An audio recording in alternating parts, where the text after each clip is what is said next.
So I'm back again. I took a little break, cleaned everything up, put all of the cooked items into containers, put them in the fridge, and we ended up eating some of the potatoes because they were so good at that point in time, and a little bit of everything else.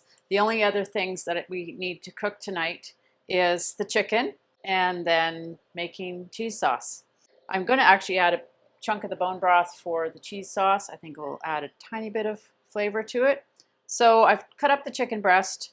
It's just one chicken breast, and I'm going to put it in a bowl, and then I'm going to add a little bit of lemon juice. I don't cook with lemon that often, but this was on sale and I wanted to buy some for water. So I'm going to add a little bit of lemon juice, some pepper, and some of that steak sauce, which is weird to add it to chicken, but I think it's going to have a little bit of a zip to it. So here's the steak sauce. Sometimes I add taco seasoning to chicken. I think that tastes good too. So a little bit of pepper. Because I don't follow recipes very often, as I mentioned in a previous video, then I can't replicate it if it tastes really good. That's one reason to follow recipes, but I like to experiment. So a little bit of the lemon with the seasoning. I washed this in between because I took a few hours intermission. I washed that out because the last thing I was cooking was the sausage. I didn't cook it too much. I decided to just basically heat it up, cook it a little bit. So I'm going to be cooking now the chicken in there, and then I'm going to be cooking the cheese sauce. I'm going to add some salt, a little bit more pepper. So once this is cooked up, and I show you how to meal prep, ideas for meal prepping, basically mix and matching so that every day isn't too boring or you don't get bored, then this will go with any of the combinations of foods that we have here, and also with the boiled potatoes. So I had washed this out. It had started to rust again. That's okay.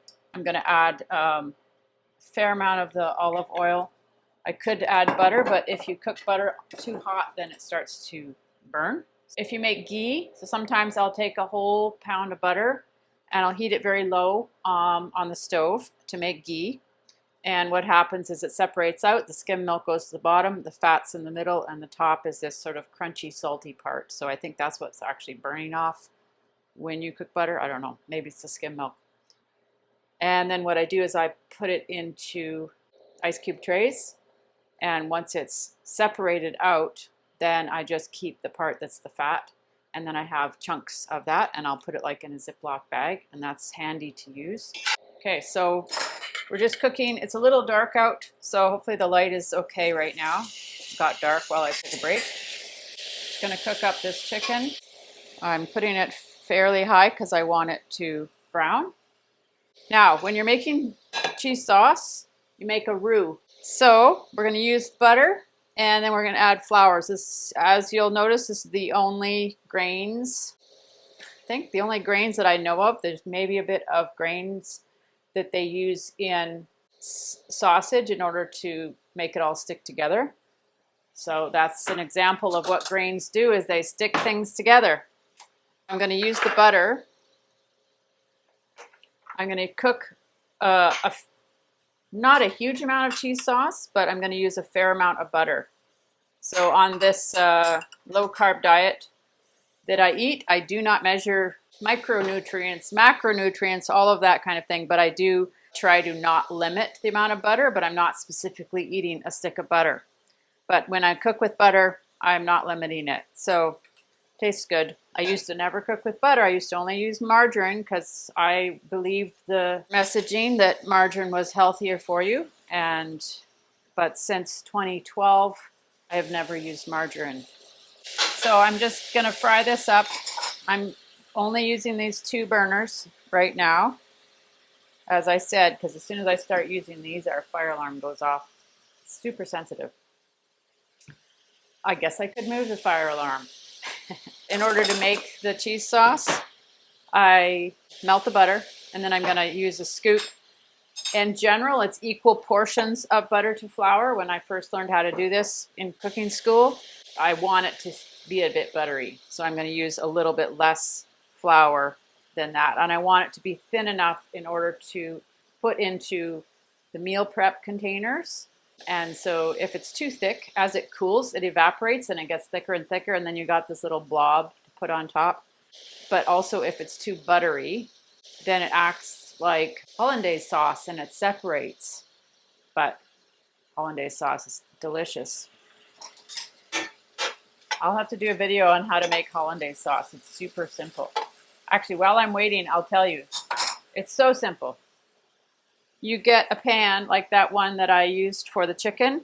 So it makes a double boiler. Put a little bit of water in that. Put the pan on top. Separate 4 eggs. So you crack them. You put the yolk in one side, the white in the other side of a container. The one that you're going to put the yolks in can be this metal basin. So you boil the water. You put the pan with the yolks. You get a whisk. And it cooks very, very fast. So you're whisking the egg yolks. But before that, I'm just trying to do it off the top of my head. I haven't made it for quite a while. You have melted butter or the ghee, ideally the ghee, which means the salts have been separated and the skim milk has been separated out. So it's just the fat. So when you are mixing that with the egg yolk, it's not too runny. Sometimes I'll just melt butter, but it's got that skim milk part to it. And so it makes the hollandaise sauce a bit too runny. And that's the point of the hollandaise sauce, is it's a sauce. It's not just runny. Anyways, so you've got the melted ghee. You got the pan with the water. You've got the basin, metal basin with the egg yolks, 4 egg yolks. You put it on that boiling water. You start to whisk it. And then you slowly pour the melted butter on top. And it's about 15 seconds, 20 seconds, maybe not even that. Very, very fast. And you just keep whisking as you see it start to thicken. Then you immediately take it off the boiling water because it just heats up way too fast. That's how I make it. Sometimes I'll add some mustard. I think hollandaise sauce usually has mustard in it. I forget. If I haven't separated out the butter and I'm just using straight, complete melted butter that has all of the salts and the skim milk in it, then that's enough salt. Otherwise, I'll add salt and pepper after. But it's basically butter and egg yolk mixed together at a high heat, and it congeals, and it's I think the word is emulsifying the fat with the egg yolk. And it tastes delicious. Now, I used to love eggs Benedict for breakfast. Now that I'm intermittent fasting, I eat breakfast very rarely. Then I would have that as a main meal or a dinner meal. And so, but that's also got the bread, the English muffin. So I guess making the cheese sauce is one way to still have the enjoyment of the sauce. I know it has a little bit of flour, but hollandaise sauce does not reheat well. Like, it's good that time and that's it. So you can chop them open and see if any of them are pink inside. You want to cook them, but not overcook it. Smells delicious. And the potatoes, sometimes I can undercook them and turn it off and they'll keep cooking a little bit longer. Okay, so the chicken's done. All my containers are pretty full. So I'm going to, for now, just put it over here. And I'm going to check the potatoes by putting a fork in them, actually, to see if the fork goes in smoothly, then they're done. And it did. I'm going to turn those off. So now putting the butter up here to melt. Now I'm going to just get a clean spoon, put it in my flour. This is actually whipping cream, but you can use milk and you can use regular cream, depends on how thick you want it. And if you are into the low carb, high fat diet, I don't emphasize the high fat as much because I'm eating nuts, I'm eating high fat dairy, I'm eating cheese, I'm eating bacon, I'm eating sausage, I'm eating eggs. I'm not purposely adding more fat to my diet. Butter browns very fast if you aren't watching it, and then it definitely changes the flavor. Now, when you're making a roux is the base of pretty much any sauce. So I'm going to add about that much flour because I want it to thicken, but I don't want it to be too thick.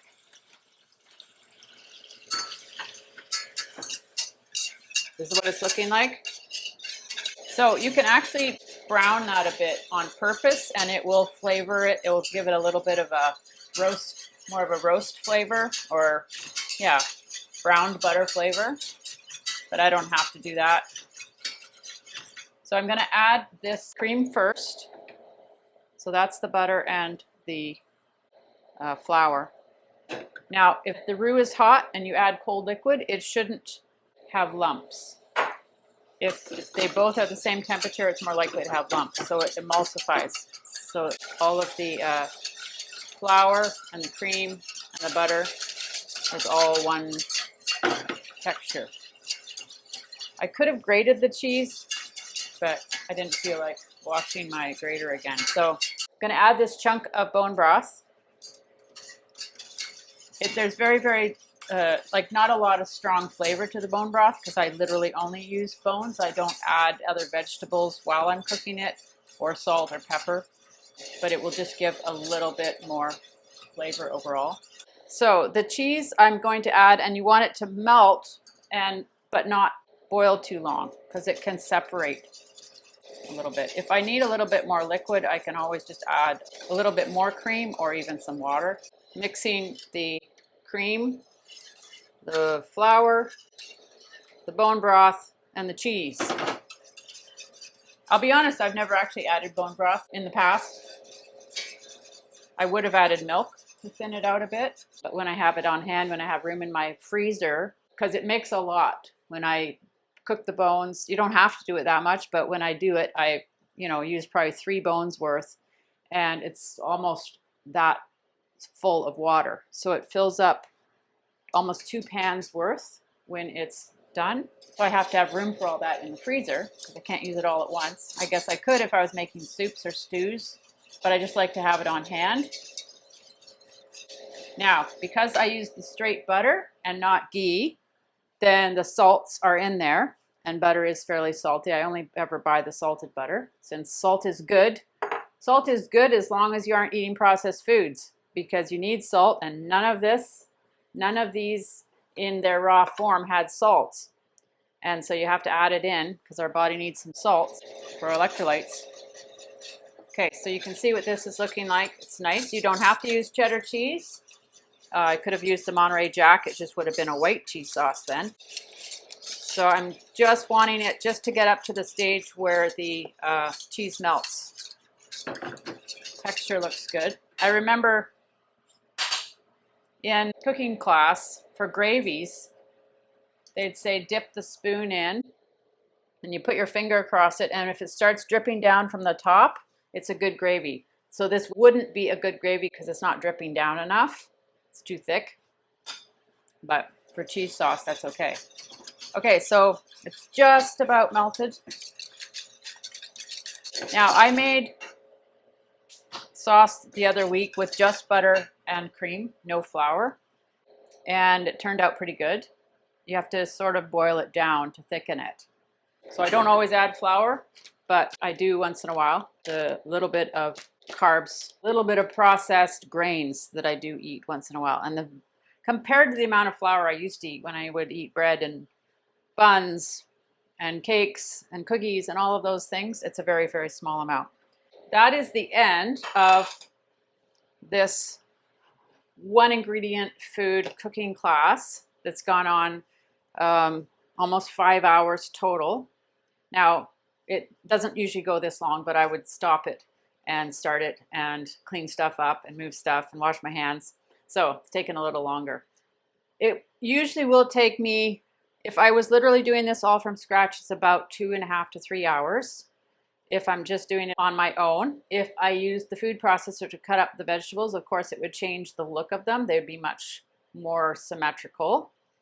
I think actually these I did cut up with the food processor before I froze them. So the next process is to wait for the roast to be done. I flipped the roast over and I added some spices at the top halfway through. When that's done, then I'm gonna slice that into pieces and add it to these meal preps. And I'm actually gonna probably wait until tomorrow because beef that has been cooked in the slow cooker always is easier to slice the second day. I like it sliced thin like a pot roast. So I'm actually going to put all of this in the fridge. This is many times this is what I'll do. I'll put it all in the fridge. And once that is ready, then I can portion everything out. A lot of times I won't portion it out, but I want to show it to you in a future video where I do portion it out and what that looks like and how it doesn't have to look the same. You can mix and match. And because I have a lot of variety, this is super enticing to me because I'm learning to eat this way and I know my body's going to love this food.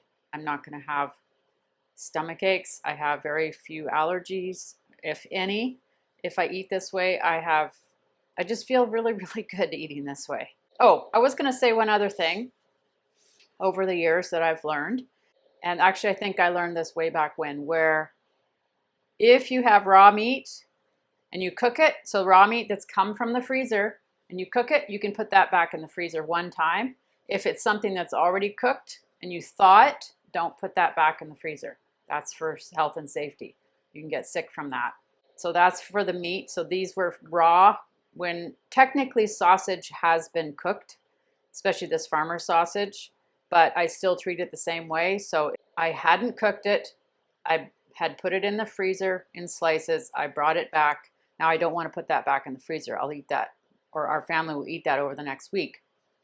For the eggs, I don't like eggs that are boiled unless I can chop them into small pieces. So when I'm doing the meal prep, I'll show you what I do with a slicer, because my favorite way of eating eggs is scrambled, which means it's all together, because I don't like the taste of either of the sections of eggs separate. What I'm going to be doing with the meal prep is showing you what you do if you were going to microwave it, but you can also take it, put it in a oven safe dish and heat that meal up in the oven or a toaster oven, or on the stove if you wanted to, but then it would basically all congeal, or it would all blend together like a stir fry. But a lot of this would actually taste good all together.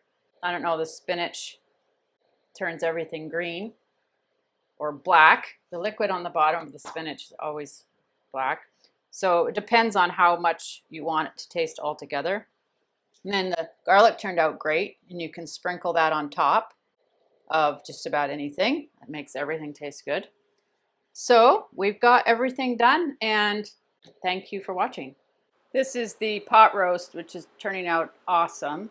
So I put the seasonings on top. When I'm finished cooking it, I'll strain it out, and then I'm going to add a bit of flour, put it in a pan with the flour, and then thicken that like gravy. Gravy is turning out really well. I just added a little bit of flour. First of all, I strained it out from the pot roast. Add a little bit of flour and some seasoning, and it's looking great.